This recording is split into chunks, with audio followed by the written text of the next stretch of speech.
Hi, I'm Janet Gross. Welcome to Coping Today, a show where we focus on mental health and well-being. And today's topic is so timely.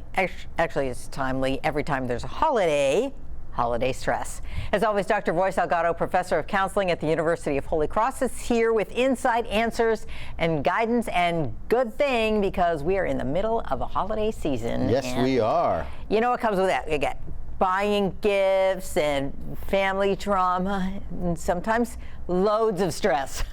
Right. And the point of the holiday season is to have a joyful time. I know, right? And it's very interesting because while the whole point is to have a joyful time with family, friends, and loved ones, the stress seems to predominate on so many levels. The days leading up to the holiday itself, the days of the holiday itself, and it's not until after it's all over that you can kind of breathe a little bit, right. But then the stress that sets in after that with the cleanup and the paying of the bills and all that kind of stuff. So there's stress involved throughout.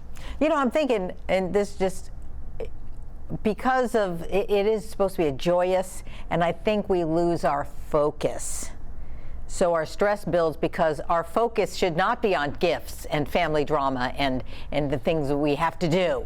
Exactly. It's, you know, for Christians, it's absolutely look in a different direction. Absolutely. And so I think that that's a reminder for me personally to cut it out, Jan, you know? And to stop with all of the peripheral stuff, with all the tangential extra stuff, the commercial material stuff, put all that aside and redirect your attention and focus. And a big part of that is being able to say no to all of those things. You are allowed to do that. You're allowed to do that. You're allowed to say, no, we will not be doing this, we will not be doing that, we will not be doing the other. You know, a big part of the stressors is trying to split your time with all of the different events centered around the holidays. It's not just the day of, for Christians, of Christmas Eve and Christmas Day, for example, or for Jewish people on Hanukkah, and whatever other traditions would be celebrated during this time. But the events leading up to it, the holiday office party, or the friends get together, or the in-laws, or this side of the family versus that side of the family. There's a lot of different events that one really finds it difficult to do it all. So much to do, so little time. And so it's okay to say, I have a limit. There's only so much time in the month of December. Right. And we're going to choose to do certain things and not other things, and politely, regretfully decline certain things, and that's okay. People understand. I think you're right, and I think you can minimize some of it. Sometimes you don't have to cut it out completely, right, but you can minimize it. And I think it's giving yourself permission and giving others the grace if they don't want to participate in your thing. Right. You know, I have found myself at this point having to tell people already at this point on the calendar saying, oh, we're having this, we would like you to come. And for me to look at the calendar and say, you know what? Thank you so very much, but as I look at my calendar, it's not going to be possible. We already have something on the agenda, and that's okay. People understand that we have commitments, we have responsibilities, we have obligations, and they don't necessarily coincide with the different things that other people or organizations have planned. Do you think it's also wise to look at these things as, okay, traditions are great, but they aren't written in stone? They can change a little bit, they can shorten, they can change a date, they can change the participants. Yes. All those things. Flexibility is very important, that it doesn't have to be at a certain time on a certain day, that you can move things around and accommodate accordingly if it's something that you really want to do. You know, and I think about sometimes when I do cross something off my calendar, whatever it is, there's like a little sigh of relief. Okay, yes. For that moment, for that day, I don't have to do. Exactly. I don't have to do. And that's a big part of it, of feeling like you have to do something. No, you don't. You don't have to do. There's many things that we feel obligated to do, but we really don't have to. To know what that is, differentiate between the things that do need to get done. There are certain haves. Yes, you have to do this, that, or the other. Sure. That certainly is true. Yeah. But much of the things that we feel inclined or pressured to do, we don't. And so just being able to differentiate between that and saying no to those things. And thoughtfully. Thoughtfully, yes. We don't want to be rude. We want to be able to gracefully decline an invitation, and that's okay. Okay. And if you need help through any of this time, yes, the University of Holy Cross and Mary, tell us about yes, because some people do have an issue or difficulties with being able to say no. That's a very big and common issue. Yeah. The ability to say or not say no. And so if you have that issue, perhaps getting some tips, you can call the University of Holy Cross's Counseling and Training Center. The Maronites of Holy Cross have been offering free telemental health counseling services to the residents of Louisiana for several years now. And so all you have to do is call the number on the screen, and the call will be triaged to the clinical director, who will assign a counselor in training to you, and you can go ahead and discuss this issue or any other issue that you may have free of charge. Free. That's Free. so cool that you can get help. Yes. And quality help. Quality help. These are top notch. We have over 80 providers ready to be able to be of assistance to you in this or any other area. You know what else I like about it, and I think a lot of people aren't sure, having never, maybe never been to counseling or don't. It's not a lifetime thing. You could call and just talk to somebody about it. Yes, and counseling is not meant to be a lifelong thing. It's not psychoanalysis. It's counseling. You call with a presenting problem and you resolve toward a solution. So you work towards a solution. So there's a beginning, a middle, and an end. It could be a couple of sessions. It could be several sessions, but we're there to help. Okay, great. All right, well, we're going to take a break, and when we come back, we'll talk with a counselor who specializes in dealing with holiday stress. Stay with us.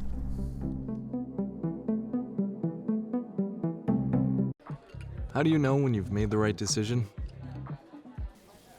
It's the feeling you get in your gut, the one that tells you what's right or wrong. It's the one that says, sure, I can have a drink, or the feeling that says, okay, I've been drinking, now what? It's the voice inside you that says, I'm buzzed, better leave the car when it's time to go. Plan ahead, catch a sober ride. Buzz driving is drunk driving.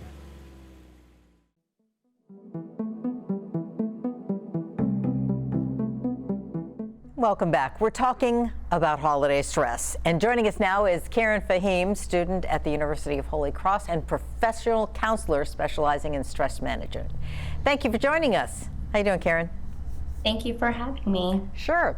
Okay, first off, I want to know, how does holiday stress differ from regular stress, or does it? Right. So holiday stress, we're seeing, particularly during the season, people are feeling that they don't have enough time and there's so much more responsibilities. So we're really seeing increased pressure, emotional strain, and not to even think of all those feelings of feeling very overwhelmed during this holiday season. Mm-hmm. So definitely there's a little bit more focus on those responsibilities. Okay. And I've got to imagine that there's a lot of family drama that comes into a lot of people who haven't seen each other all year get together. And it could be a great, loving, wonderful, true environment, but can also bring up differences that have happened in the past. Right. A lot of stress. We're talking about family dynamics. Also, when you throw in the mix, traveling, hosting, there's just a lot of different things that come along with it. So for a person that may already be suffering with anxiety, those symptoms can really feel intensified. And, a small argument could turn into big blowouts. And we see that in many situations. Mm-hmm. And to that point, with regard to interpersonal family dynamics, if there is already division within a family system, siblings, cousins, spouses, what have you, it doesn't go away simply because the calendar changes, right, and we are in the holiday season. And the pretty lights season, around you. And the pretty lights are around you. Those things are still there. That dynamic is still there. The hurt, the anger, the animosity that might exist within family systems is there. And then there's an expectation that everybody get together and put on a happy face. It's kind of hard to do. And so there's that added stress. And there are unfortunately many circumstances, and Karen and I, we work with different families who perhaps present in this way, where they don't even want to be around one another during this time, where certain family members say, if that person's going, then I'm not going. And then the host trying to decide, what do I do? Do I put something together, or do we forego it altogether, or just accept that they're not going to be here if this person comes, and the stress that adds to family systems. Okay, so let's dive right into that one. So how do you fix that? Can you fix that? How do you manage it, I guess? Karen, what do you think? That's a great question. Definitely establishing some boundaries. What is it that you're hoping to do? Having those realistic expectations, as Dr. Salgado was saying. We see the Hallmark movies. It's, having those expectations is definitely going to lead to, feeling those feelings of things are just not going right. Prioritizing self-care. We're in a season that we're thinking about others, gift giving, spending time with others, but it's important to not burn out ourselves. So taking that time to really, learn to say no. We can't manage everything in the schedule, and that's okay. So that's very important to keep in mind. And also having effective time management, trying to plan ahead, not leaving things to last minute could definitely ease that as well. And of course, one of the most important things is practicing mindfulness, being able to reach out to a professional if you feel that you need help. Mm-hmm. And as I think about all these different things that we could put in place of practicing mindfulness and saying no and reaching out when we need to, and the boundaries, the first thing that Karen had stated, that it's important to be able to set that boundary. If there are people who are putting this pressure, whatever it looks like, for you to be able to have open and honest, appropriate conversations in their appropriate settings, not at the party, not at the gathering, but if people set limits and they say, this is what's going to happen here, if you're the host, for example, and if people set ultimatums, well, if they go and I don't go, it's like, okay, I understand. I'm going to host the party, all are welcome. I'm not going to not have certain people. People can choose to come and accept the invitation or not. And then having those honest conversations, and there's no hard feelings, if it can be, people probably will have hard feelings, but to accept the circumstances. You don't have control over everything, and only manage the things over which you do have control. Mm-hmm. And, as we were talking earlier, give grace to everybody, Yes. Here's another thing, and I'm watching the little video that comes up when we're talking about this, and I don't know, Karen, if you can see that or not, but it's, it all looks so, there's holiday lights in the background and people are yelling at each other and, get enough sleep. Sometimes I get irritable, because you're just tired of doing everything. By the time you get to the party, you're like, So get enough sleep. That's got to be taking care of yourself. It's so important. It's true. Very important. And maybe having an out. There's a strategy at parties, I think, to say, okay, if I'm in a thing and it's going off in a bad direction, to have the other person who if I come up to you and I say this, then you take me away, direct, Right, and planning ahead to have that discussion. Okay, if something happens, this is our out. For emergency, in case of emergency, break the glass. And so to have that in place, yes. Yeah. I guess so. I guess it's how I'm basically coming down to how to manage the things you can't avoid. And that's probably a lifetime thing, I guess, Karen, but it is something that you have to think about, certainly at all these holiday gatherings and events. Absolutely. Like we were talking about family dynamics, and then not even to mention the financial constraints, right? There's also that whole burden as well of managing the money and trying to make sure that everyone gets something. And, so there's a lot of those factors that come into play. So it's just really important to take care of ourselves and, plan ahead with the budget, with who we're communicating with, and like you were saying, finding that way out. Sometimes just having the plan, even though you're not going to need it, it feels good and it can ease some of that social anxiety. And that way out, including the finances, that when somebody has an expectation that I need to get presents for 30, 40 people, everybody, that's just not necessarily possible. And so for people to realize that and to say, this is what I will choose to do. I'm going to, and let it be known to the significant people that need to be known. You don't have to get a gift for absolutely everybody. Mm-hmm. Sometimes just a nice card would be sufficient. Knowing who are the people that you will send cards to, who are the people you're going to buy gifts for. And you don't even have to buy gifts for anybody, quite frankly, but to let them know that they're loved and cared for and really have it be meaningful. There's all sorts of creative ways that you can show that they're thought of and that they're in your heart and your mind and your spirit without having to buy something from some big retailer. Okay, so let's get into this a little bit, and Karen maybe can help us with this. How do you say that to people? This year, I'm not doing gifts. I mean, and then there's like dead silence at the end of the phone, or whatever.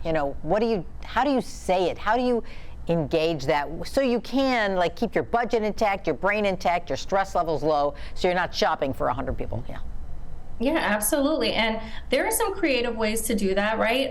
We see many families, they do like the gift exchange, a name is picked and you have that one person that you're responsible for, but you're all coming together during the exchange and everyone gets something. So, that might be a way to kind of incorporate that. But also, like Dr. Salgado was saying, it's not very easy for a lot of people to voice these things, to say no, to set boundaries, to talk about. They may have a lot of feelings of guilt, embarrassment, things like that. So I think just finding a solution where they feel comfortable, if it's like, hey guys, what about this idea? A group message that we can all exchange this way, that might be a good idea. And that's something that we happen to have adopted in my extended family. By extended family, I mean with aunts, uncles, cousins, and second cousins. There's so many of us. Yeah. And we get together for Thanksgiving. And so now, for the past 20 years or so, at Thanksgiving, we draw names. And then that's the one person that we buy a gift for that extended family, and we get together for Christmas Eve and we exchange that one gift. And then we put a limit, a dollar limit, and it has to be that dollar limit, not up to a certain amount, because then that can get tricky, because then somebody can get a $1 gift, and then somebody can get the upper end gift. So the gift at $20, that is the gift. And everyone gets one gift, and the stress is reduced significantly. Otherwise, you're buying for like 30 plus people. Yeah. And that's just a lot of time running from store to store or online looking for the perfect gift that just may not be. Which is hard to find now. It's hard to find, and there's no point. When I think of the gifts that I've received, oftentimes, I don't know that I necessarily use it. I may put it away. So it's not even anything that the recipient values much of the time. So doing away with that.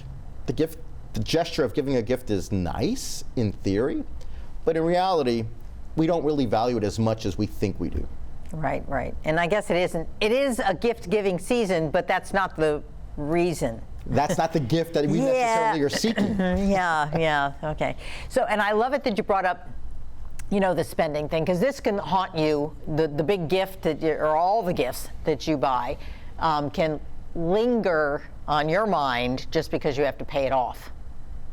Yeah, absolutely. And we all see that, all the sales going on, and people are more inclined to overspend in certain areas. And that's something, financially afterwards, that could lead to, feelings of, oh my goodness, I overspent, and feeling, again, what we were talking about, some of that shame or even depression at some point. So how do you handle it? I guess I know there are signs for when you're stressing out, and everybody has their own signs and everything. But when that starts, what do you do? Like you're not sleeping well, you're whatever it is that is you're getting angry or whatever. How do you stop it? And like we were saying, planning ahead, right? So we all know our signs. When we're feeling fatigued, we're not wanting to do things, we're starting to see those signs manifesting. It's important to have that plan ahead of time. Okay, when I'm starting to feel run down and overwhelmed, I need to talk to someone. I need to, communicate my concerns. Sometimes we need to feel heard, and that's a big thing. During this time, sometimes we could feel like we don't want to burden others, but it's important, like we were saying, to not put ourselves on the back burner. And it's important to be able to do that for yourself. When you recognize those signs in yourself, for you to be able to then communicate that to those that need to hear it. I am experiencing this, so as a result, I've made this decision, whatever that decision is, to not buy gifts for everyone, to not host a particular event, to not attend a particular event, to simply do this or that. Communicating it to those that need to hear it, whomever that may be, your parents, your in-laws, your siblings, your spouse, your children, but to communicate it. Once you've identified it, communicate it. Okay.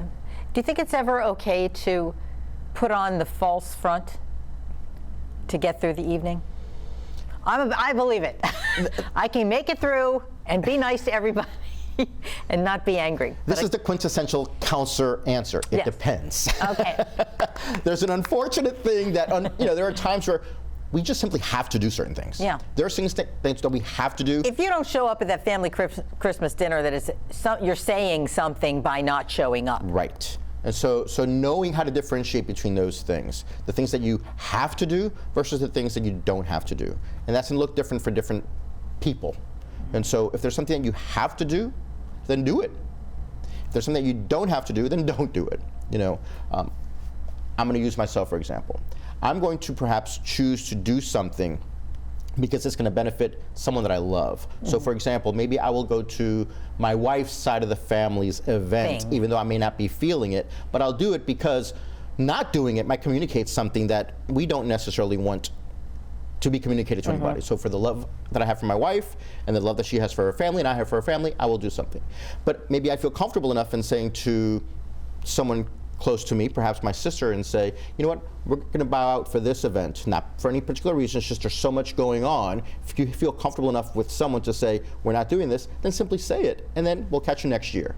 And just knowing when you can do that. And sometimes you just have to do things that you don't necessarily want to do for no other reason because you love those around you. Right, and so you do need to put on that face, and you do. You know, Karen, you were saying that sometimes you just know you need to talk to somebody.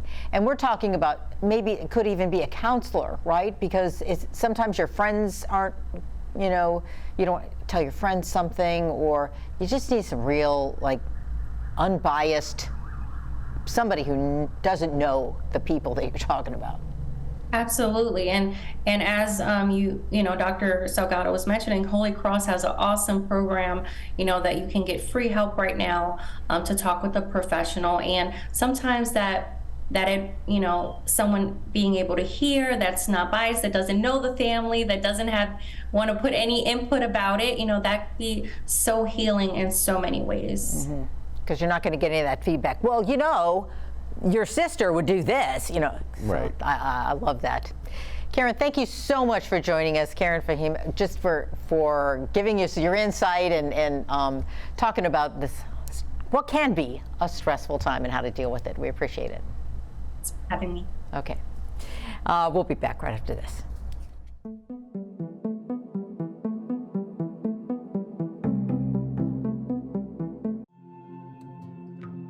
When I was growing up, my mom was extremely tidy.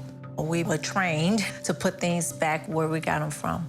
One day, when I walked into my mom's house, I felt like I walked to someone else's house. There was stuff everywhere. And just growing up the way I grew up, and to see this transition was very alarming. When Sean talked to me, it was a wake-up call, and that's when I went to the doctor.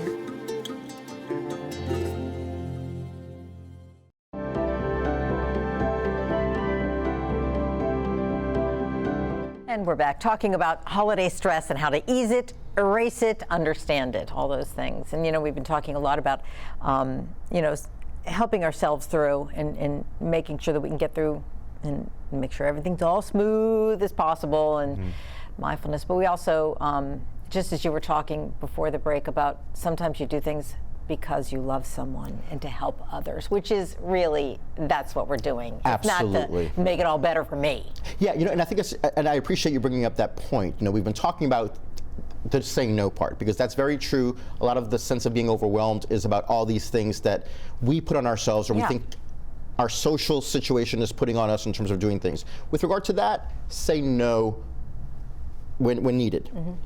But it's about saying yes to the right things, to the people in your life that you love and that love you, and knowing that that's what it's about. Not about the gifts, not about the decorations, but about saying, yes, I love you. We're going to spend time together. We're going to really celebrate this time together as a family. Whatever your faith tradition might be, because this is what this season's about. It's about our different faith traditions. For Christians, it's Christmas. And so spending that time together and saying yes to people. And if somebody has passed this year, for example, you know, remembering them and spending time with those who are grieving the loss of someone. Bringing their name up. Bringing their name up. And so it's more about being in community with those whom you love. When it's all said and done, it's doing that, and not necessarily feeling a sense of obligation towards other things that are not necessarily about those in your important circle. And if you can keep that perspective, that does a lot of self-healing too. If you can keep the perspective, I love you. Right. And I'm going to show that. Today, I'm going to show that. Exactly. Because we're together. Exactly. And that'll take a lot of the stress off yourself. Yes, it's true. You focus on something other than you. You know, and that's great. Also, you know, I know we're running down, but you know, there's a lot of stress involved in travel too. You know, because you got to get there, you got to get on a plane, you got a holiday, you know, or car, or you know, whatever. There might be you know, a deer in the road. Right, exactly. You know, we know that's happened to people. Whether it's a deer in the road or icy conditions or snow or you're a blizzard or something and you're traveling and you're stuck in an airport and being disappointed because perhaps things didn't turn out the way you expected, you know, that can happen. And just knowing when to roll with things. There are things that are out of our control. You know, we don't have control over the weather and we don't have control over external conditions that deal with travel necessarily. And if you find yourself disappointed because you're stuck, or things didn't exactly turn out the way that you expected. Sometimes people feel disappointed. Kids in particular might feel disappointed because the Christmas that we've been planning for weeks turned out to be something that the kid thought, this is it? It's like a rush and hurry up and wait, and then perhaps you don't feel like it was what you thought it would be. Yeah. Not looking at it that way, you know, to really embracing the time together with those that you love and that can celebrating turn out the moment. to just, you know, a part of the plot of your life, as you know, so many people say. And it really is, those can be the best moments. Those are the Christmases that, or the holidays or the travel times or the, you know, celebrations that really have stories later. I remember one particular Christmas where when my son was born that it was really cold that Christmas, and so we didn't go to the family party. So we just stayed in because the baby was like 3 months old. And it was just my wife, my son, and I. It was great. Yeah. It was great. It was unplanned because we had planned to go to this event and we just didn't go, and it turned out to be one of the best Christmases ever. So sometimes just rolling with it, you know, is the best. It turns out the best. Okay, any tips before we go? Well, some of the tips is very important to set realistic expectations. You know, don't do things that are just out of this world, extraordinary. That's not necessarily the best thing. Establish boundaries when needed. Prioritize self-care. That's important. Manage your time effectively. We only have X amount of days leading up to the big event, and there's only so much that you can do. Open communication with family, so set those clear expectations right away, and practice mindfulness. You know, taking time for yourself during this time instead of the hustle and bustle of everything. Slow down and just take time. And show the love. Show the love to one another. Love that. Okay, I think that's the best tip of all. Show the love, you know. Okay, well, that's all the time we have for today. And a big thank you to our special guest, Karen Fahim, and to all of you for watching. Thank you so much. Take care of yourselves and others. Until next time, keep coping today.